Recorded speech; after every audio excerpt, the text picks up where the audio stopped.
Esto es Puentes al Mundo Laboral, un espacio de unión y conexión entre el mundo del trabajo, la psicología y la realidad social que nos rodea. Mi nombre es Silvana Bátimo y desde SCI Comunidad charlaremos sobre temas que vinculan a las organizaciones, las personas y el desarrollo personal. En cada estación del recorrido conversaremos con diferentes referentes, con un espíritu de apertura, debate y reflexión. Gracias por acompañarnos. A comenzar el viaje. Hola a todos, bienvenidos a un nuevo episodio de Puentes al Mundo Laboral. Y en esta oportunidad vamos a hablar de un tema muy sensible, muy importante, porque hoy convocamos a este episodio a Ivana Arigós. Ivana es presidenta en la Asociación Civil de Trombosis y Trombofilia Argentina y nos va a contar acerca de la misión de esta asociación civil y sobre todo la lucha que vienen haciendo para visibilizar enfermedad de la trombosis y la trombofilia en Argentina y todas las consecuencias que tiene, ¿no? el abordaje de esta enfermedad y padecer esta enfermedad. Así que en primer lugar, Ivana, darte la bienvenida y agradecerte por estar acá. Gracias por invitarme, por este espacio que sobre todo para poder difundir lo que es esta causa es muy importante visibilizar. Claro que sí. Bueno, y comenzando ese camino, ¿no? Que es la intención de esta charla de visibilización, para comenzar desde lo genérico, ¿querés contarnos un poquitito cuál es la misión, cómo trabaja la asociación? Sí, bueno, la Asociación Civil es una ONG sin fines de lucro que está compuesta por más de 22.000 familias en todo el país y también estamos en Latinoamérica. Pero bueno, empezamos siendo un grupo muy chiquitito desde Mar del Plata, de 12 mujeres, y ahí empezamos, bueno, a convocar, a abrir grupos por todos lados, por todo el país, y después luego a conformar ya lo que es la ONG. Nuestra misión es primeramente lograr difundir esta problemática y lograr a través de esa difusión llegar a concretar, digamos, que se puedan hacer políticas públicas de salud preventiva que no tenemos en nuestro país, ¿no? Es tan importante porque en esta enfermedad puede prevenirse y se producen muertes muy, digamos, que se pueden evitar, muy precoces, y eso es re importante. Y asistimos a las personas que las padecen. Primero empezamos asistiendo a embarazadas, ¿no? Que necesitaban una medicación que es muy costosa para que sus bebés lleguen a término, lleguen vivos. Y luego, bueno, fue creciendo y creciendo y ahora asistimos también a niños con trombosis o pacientitos oncológicos, lo mismo que hombres, mujeres. Así que actualmente estamos asistiendo en todo el país a 170 personas mensualmente. Wow. Es un montón, es mucho. La medicación, como te decía, Silvana, es muy cara y bueno, donde falta el Estado, las prepagas, las obras sociales, donde está la problemática para acceder tanto al diagnóstico como al tratamiento, ahí está nuestra ONG para brindarles la medicación y también el diagnóstico. Bien. Y vos decías recién comenzó como una agrupación de algunas familias chiquititas. Sí, ¿cómo es tu historia? ¿Cómo es que nació de vos esta necesidad? Sí. Bueno, empezó por allá por el 2014. Yo, tengo una historia como todas las personas que tienen trombofilia, de pérdidas gestacionales, de pérdidas de embarazo. Mi primer hijo, que va a cumplir ahora ya 25 años, tuvo un embarazo normal en el 99, pero con lo que se llama una amenaza, de parto prematuro en el 8º mes. Lograron retener ese parto y nació bien. Luego empezaron los problemas cuando buscábamos a su hermanito y en el 2002, en la semana 27, venía un embarazo todo normal. En la semana 27 tengo esa amenaza de parto prematuro, pero que no pudieron retenerlo. Llegamos inmediatamente a sala de parto y nació, y ahí en ese momento falleció, era una nena. Te dicen, es normal perder un embarazo, sigan buscando, no te buscan la causa, qué era lo que había pasado, sobre todo en aquella época, ¿no? Entonces, nos fuimos a casa a seguir buscando y ese hermanito no llegaba, tuve varios abortos espontáneos, recurrentes, algunos de ellos, viste, que te haces el test positivo y no llegas ni a la ecografía, pero vos sabés que como me dio positivo y no ver nada, o sí llegar a una ecografía pero que no había latidos. Bueno, así hubo varios, a repetición 4, hasta que siempre nos decían lo mismo, sigan buscando, esto es normal. Yo sentía que no era normal, claro. No podía ser normal, algo estaba pasando. Y en el 2005 quedo nuevamente embarazada y venía bien, ese embarazo venía bien, todos los controles, y llega esa semana 27, terrible, la paso y semana 28 se desata nuevamente. Nuevamente yo siempre digo que era como una pesadilla, ¿viste? Cuando decís yo no puedo estar pasando lo mismo. Y bueno, y ahí tengo un parto prematuro y no logra sobrevivir. Entonces, bueno, ahí mi médico, el obstetra, recién ahí dice, puede ser que esto se trate de una trombofilia. La primera vez que escuchaba la palabra trombofilia. Entonces me deriva con un hematólogo que me hace los estudios. Efectivamente tenía trombofilia, ¿viste? Pero de todo tipo, porque ahí está la autoinmune, la hereditaria, yo tenía todo el combo completo, ¿viste? Cuando decís no me faltaba nada. Y eso que siempre yo, ¿viste? Sentía que algo me pasaba. Y les decía a mis médicos que yo tengo esto, tuve esto cuando era chica. Nadie me hacía caso o prestaba atención en lo que yo contaba, mis antecedentes, ¿viste? Médicos, nada. Bueno, y ahí me acuerdo que cuando me da los resultados, el hematólogo me dice, bueno, ahora pueden buscar un nuevo embarazo y hay un tratamiento. Y es aplicarse un anticoagulante todos los días hasta que nazca el bebé. Bueno, hicimos eso y efectivamente en el 2007 nace Victoria. Y yo, viste, cuando algo te hace clic en la cabeza decís, pero ¿cómo? Era un análisis de sangre y un tratamiento que no te voy a decir que, Silvia, a ver, no pasa nada, te tenés que inyectar todos los días durante todo el embarazo. Pero es una solución y aparte puedes llevar un embarazo normal, con los cuidados, viste, más controles, pero tenés a tu bebito, tu bebita viva en brazos. Entonces, viste, yo dije, esto no puede ser así. ¿Cómo es esto? Con un diagnóstico, tratamiento y ya está. Era como me parecía como muy injusto, ¿viste? Y ahí empiezo a estudiar el tema y claro, me doy cuenta que hay un protocolo médico que establece que no se puede estudiar a la mujer por trombofilia, ¿no? Hasta que pase por 3 abortos o 3 pérdidas de embarazo. Me parecía sumamente injusto, muy cruel. Claro, como si en realidad no tuviera un impacto tan profundo desde lo emocional. Totalmente, claro. En la mujer, en la familia, ¿no? En todo. Entorno. Vos fíjate que yo te contaba que teníamos a Lautaro que esperaba a su hermanito. Siempre fue esa ilusión, ¿no? De todos, de agrandar la familia, de soñar con una familia grande, viste, con muchos hijos, y eso se veía siempre frustrado y era muy doloroso. Y bueno, nosotros somos grandes, pero él chiquito, viste, que también lo sufría. Y entonces empiezo como a buscar, viste, en esto de empezar a investigar y a estudiar y leer más y más. Y no solo me encuentro con ese protocolo, sino con un montón de gente que pasaba por lo mismo. Yo no era la única, ¿viste? Y digo, bueno, esto es un sistema de salud bastante cruel y perverso, ¿viste?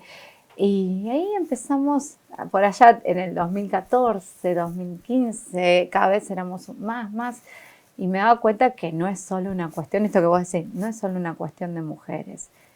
Además de que los hombres también la padecen. Y ahí empiezo a darme cuenta que, a ver, yo tenía una historia familiar. Mi tío había fallecido a los 42 años, una trombosis en el corazón. Y así empezás como a atar cabos, ¿viste? Claro. Y hablás con otras familias y pasaron historias muy parecidas. es terrible, ¿no? Lo que... Claro, pero lo fue que un se- proceso de echar luz en sí. algo que no habías visualizado en otro momento. Que yo no tenía ni idea que existía la trombofilia o que mucho menos de saber que una mujer tenía que pasar por 3 pérdidas de sus hijos, ¿me entendés? La muerte de sus hijos para acceder a un diagnóstico. Eso me parecía fatal, ¿viste? Terrible. Y bueno, y así fuimos organizándonos y cada vez más y nada, fuimos creciendo o nos organizamos, como te digo, constituimos la ONG, tuvimos nuestra personería jurídica nacional y también veía que cada vez me iba dando cuenta que había más carencias en el sistema de salud.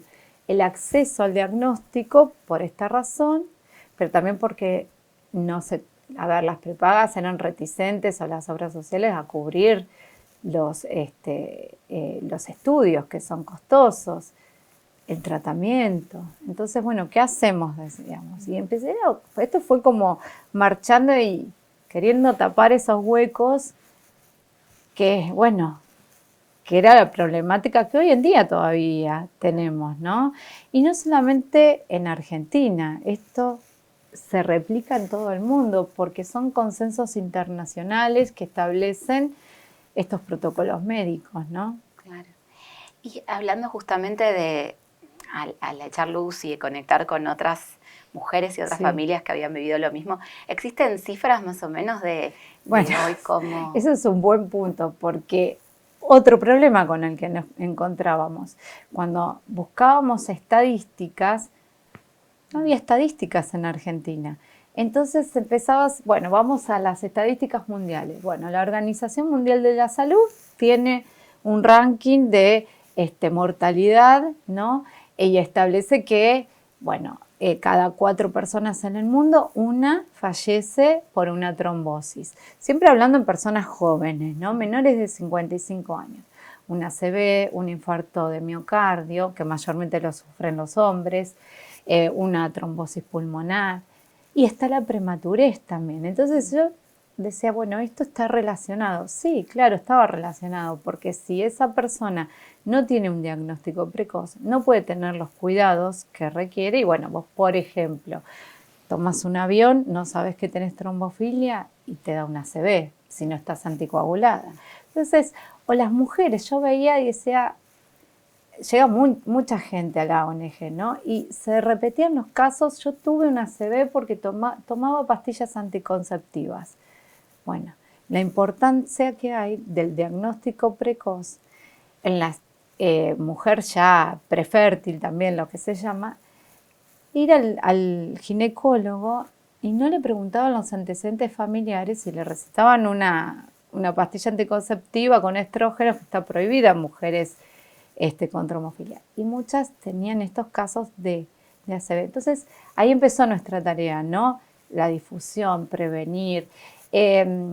Después, bueno, lo que hay en Argentina estadísticamente es un estudio que se hizo en el Hospital Italiano que establece que muertes por trombosis anualmente en Argentina son 76.000. Y esto vos tenés que, mirá, supera aún así el número si sumás los casos por SIDA, fallecimientos por SIDA, por digamos accidentes viales y por cáncer de mama. Aún así, si sumás la sumatoria de esos 3, no llegan a las cantidades de muertes que tenemos en Argentina por trombosis. Entonces ahí dijimos, bueno, ¿qué pasa? Siempre nos pedían, bueno, también presentamos un proyecto de ley, pero ¿qué nos pasaba ahí? Que nos pedían, los legisladores nos decían, bueno, ¿a cuánta gente va a beneficiar esta ley? No teníamos estadísticas. Entonces, en el 2023, el año pasado, hicimos una campaña nacional gratuita y le dimos diagnóstico a 100 mujeres, 100 diagnósticos gratuitos. Y eso nos llevó a descubrir, bueno, esta campaña fue supervisada por la doctora Mariela Gerde, que es especialista jefa de trombofilia del Hospital Austral, y con el laboratorio Cebiotech, que son los que hicieron el kit de detección precoz de las trombofilias hereditarias. Entonces, la idea no era estudiar a toda la población, digamos, común, cualquier mujer, sino ir específicamente a quienes tuvieran antecedentes familiares de trombosis, pero que no hayan tenido pérdidas de embarazo. Apuntábamos fino, digamos, claro. Y bueno, nos dio como resultado que casi el 20% de esas pacientes estudiadas tenían una trombofilia hereditaria. ¿Y esto qué quiere decir? Me vas a preguntar seguramente. Bueno, esto, digamos, se contrarresta lo que está informado a nivel latinoamericano, que establece los consensos que entre el 3 y el 5% padecen una trombofilia hereditaria. Nosotros descubrimos que no, que el 20%, que es mucha diferencia, de estas mujeres tienen trombofilia hereditaria. Y con un diagnóstico precoz no hay necesidad de pasar por 3 pérdidas de embarazo para acceder, digamos, al diagnóstico del tratamiento y tener un bebé en brazos. Eso es fundamental. Eso es lo que queríamos lograr. Y ahora, bueno, vamos por un poquito más y a partir de marzo empezamos por la segunda campaña nacional, pero en el interior del país.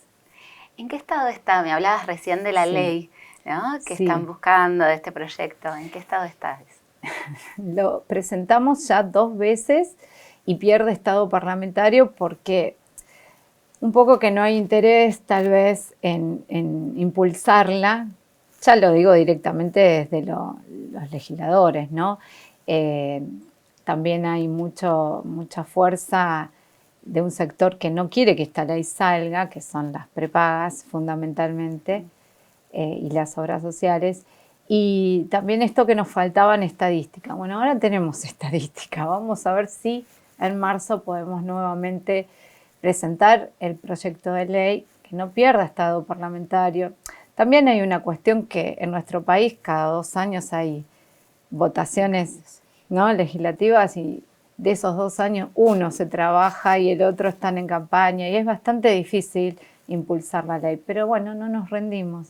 Yo siempre digo que hay que seguir para adelante, seguir brindando este tipo de herramientas y bueno, impulsando la ley o quizás por otros sectores también podamos lograr. Hacemos muchos amparos judiciales, que eso también es un tema, ¿viste? Porque no todos salen a favor, pero bueno, ahí estamos con una gran red que tenemos en todo el país de asistencia, de donaciones de esta medicación, el anticoagulante, y logramos muchos bebés que llegan a término. La verdad que siempre digo, con diagnóstico y tratamiento, bueno, hay una estadística, ¿no? Que entre el 85 y el 95% de los casos llega el bebé a término. Esto es después de la semana 36.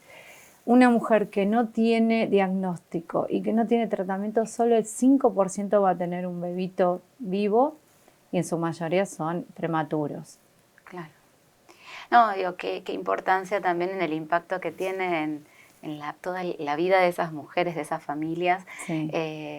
También desde la seguridad psicológica, ¿no?, al afrontar un nuevo embarazo, digamos. Sí, nosotros brindamos mucha contención con profesionales de la salud mental, psicólogas especialistas en, digamos, duelo gestacional y perinatal. Siempre hacemos campañas con respecto a ese tema.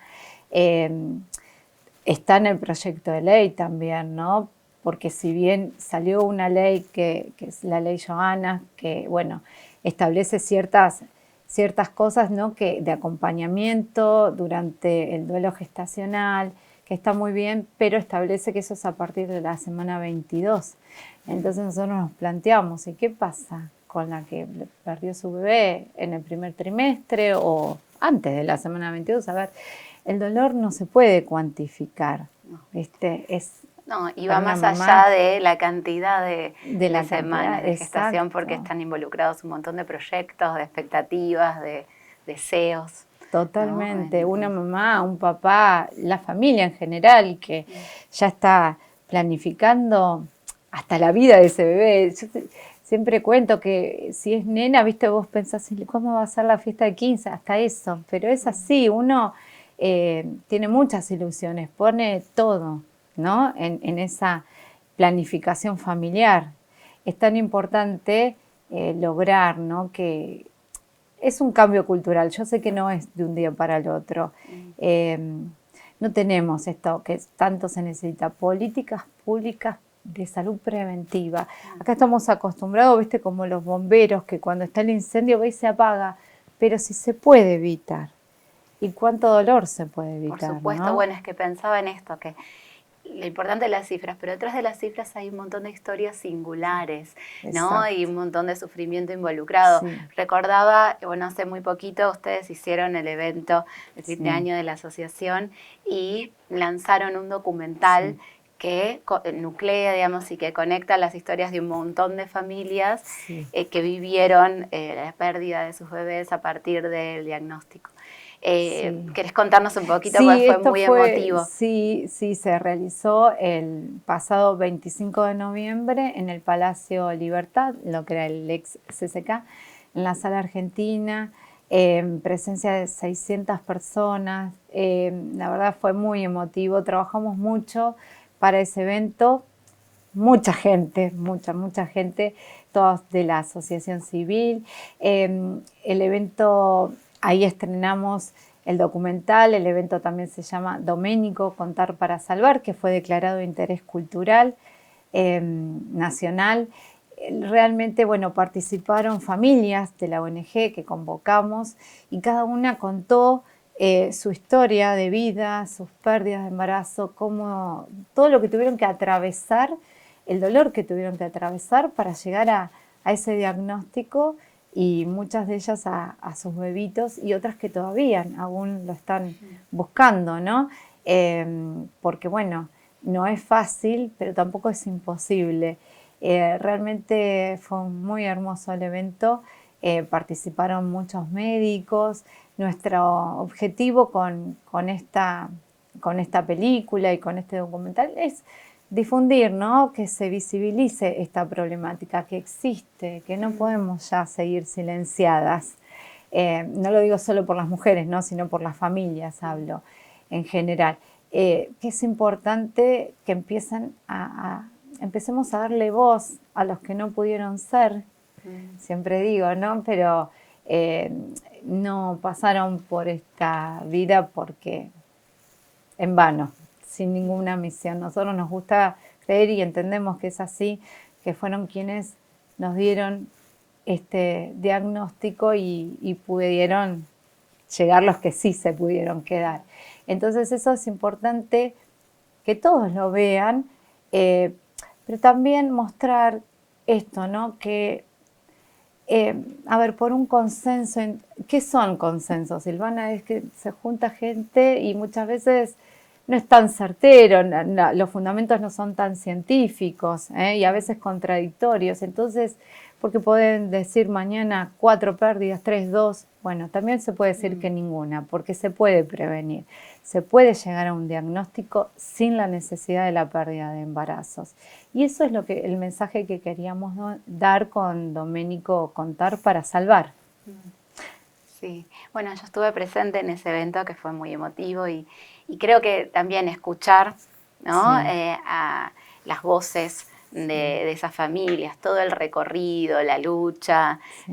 digo, es realmente algo que tal vez el que no lo vivió puede tomar cierta distancia, porque en esto que vos decías de poner voz, ¿no? Y de visibilizar y de hablar de esto, hace que también uno pueda sentir que hay una lucha que vale la pena sostener.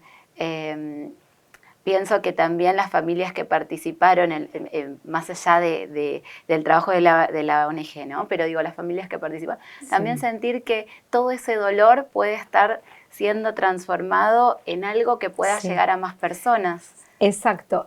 En general, todo el trabajo que hacen las familias que hacemos la ONG para nosotras esa es la misión nuestra y lo que nos sana, porque todo ese dolor hay que transformarlo. Y cuando lo transformás en ese trabajo, en equipo, en ayudar a la que recién le pasó, a esa familia que recién le pasó, es muy sanador. Y esto fue un proyecto que también, como vos bien decís, sirvió para eso. Es difícil hablar del caso, de la historia de cada familia, muy difícil. Vos sabés que cuando te sentás y contás todo lo que te pasó, es tremendo, es como revivirlo. Y cada uno de ellos, bueno, lo hizo desde el amor para que esto, darle voz, ¿no? Para que no tengan que pasar otras personas por lo que ya vivimos. Eso es fundamental. Si se puede evitar, algo tenemos que hacer. Todavía falta mucho. Se sabe, sí, hacemos, son muchos años, son 10 años tratando de difundir y concientizar, pero todavía falta. No puede ser que hoy en día vos hablás y decís trombofilia y hay mucha gente que no sabe qué se trata, mucho menos el requisito de las 3 pérdidas. A mí no me gusta, a veces llega la gente, ¿no? Y pasaron por una pérdida y me dicen, no, pero yo fui al médico, me dijo que no es nada, que siga intentando. Bueno, pero, y ahí empezás, viste, a charlar y decir, pero te estudiaron esto, lo otro. No, me dijeron que es normal. No es normal, algo pasó, hay que buscar el porqué. Yo siempre digo que no se queden con las dudas, no se queden con los por qué, las preguntas, y no se queden con los no.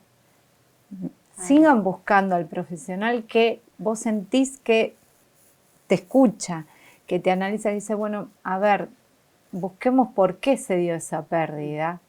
Ya es un avance eso. No te vayas a tu casa ahí con las manos vacías, con el corazón roto y con 1.000.000 de preguntas sin respuesta. No, busca la respuesta. Eso es lo que siempre le digo a las familias, busquen la respuesta. No, los no ya los tuvimos. Hay que buscar el sí, porque se puede, porque si vos me decís que no tiene solución, pero sí la hay. Bueno, esto tiene que ver con una pregunta. Nosotros en este espacio de entrevistas hay un ping-pong que hacemos hacia el final que llamamos RCP, que tiene que ver con las siglas más que nada de recomendación, consejo y un puente final, algún resumen de esta charla. Y bueno, y una de las preguntas que yo tenía en esto del consejo, la C de consejo, cambia un poco el orden, tiene que ver con esto. ¿Qué le dirías a una familia que acaba de tener una pérdida de un hijo?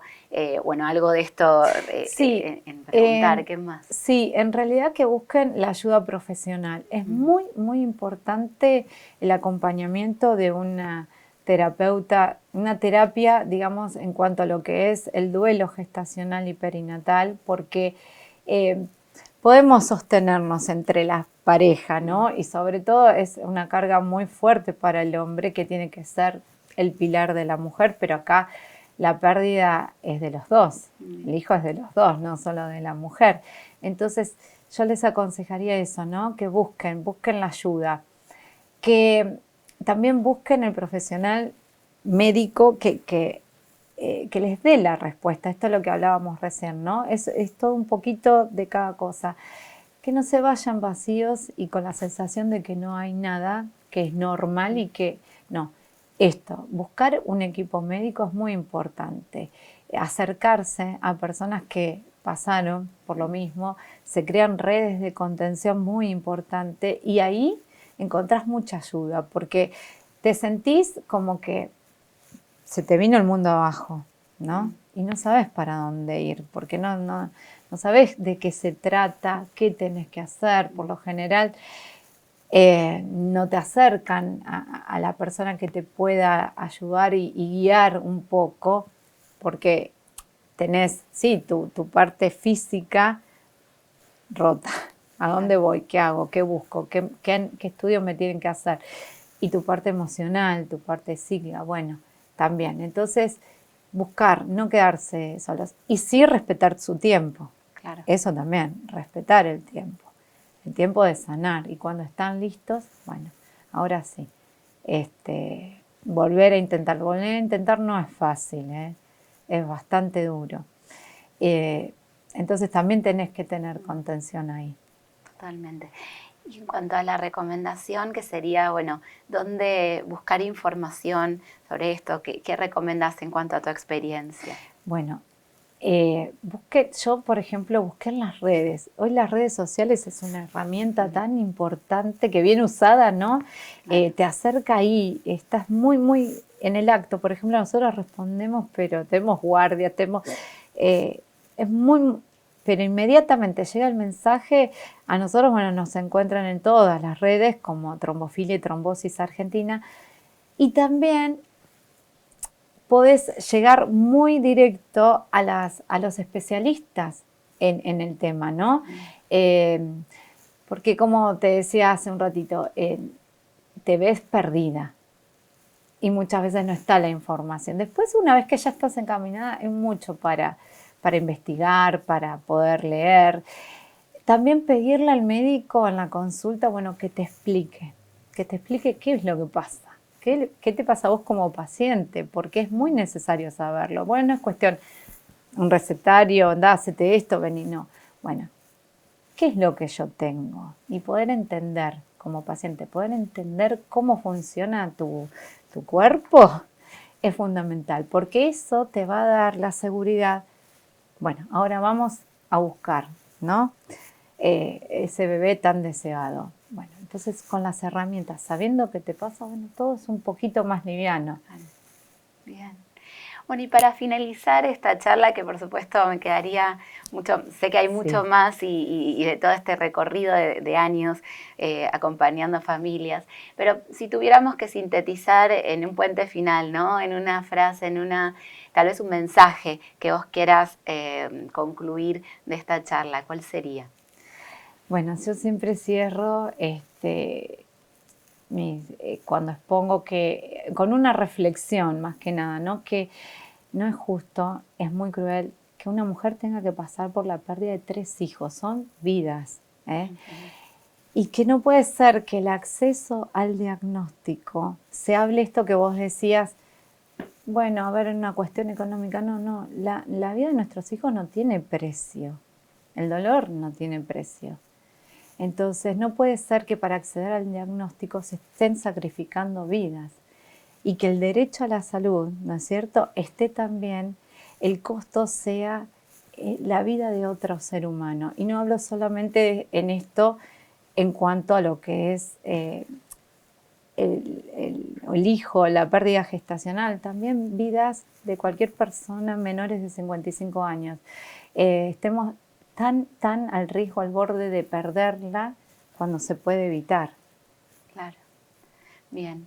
Subrayar eso entonces, Subrayar ¿no? eso, Sabiendo sí. que hay un tratamiento, que hay posibilidades, que hay posibilidad de ayudar y sostener Sí. y salvar vidas, bueno, poder establecer ese mensaje que ayude a tantas personas a poder llegar a término, bueno, un embarazo o poder continuar sus vidas de manera con Sí, salud. con salud, exactamente. Bueno, Ivana, muchísimas No, gracias por gracias tu a vos. participación, un placer. Gracias por estos espacios que son tan importantes, ¿no? Que llegar a la gente con estos mensajes y que también sepan que no están solos en esto, no estamos solas. Bien, bueno, un mensaje súper Gracias. importante. Gracias. Gracias a vos, Silvana. Gracias. Bueno, y muchas gracias por acompañarnos nuevamente. Nos vemos en el próximo episodio de Puentes al Mundo Laboral.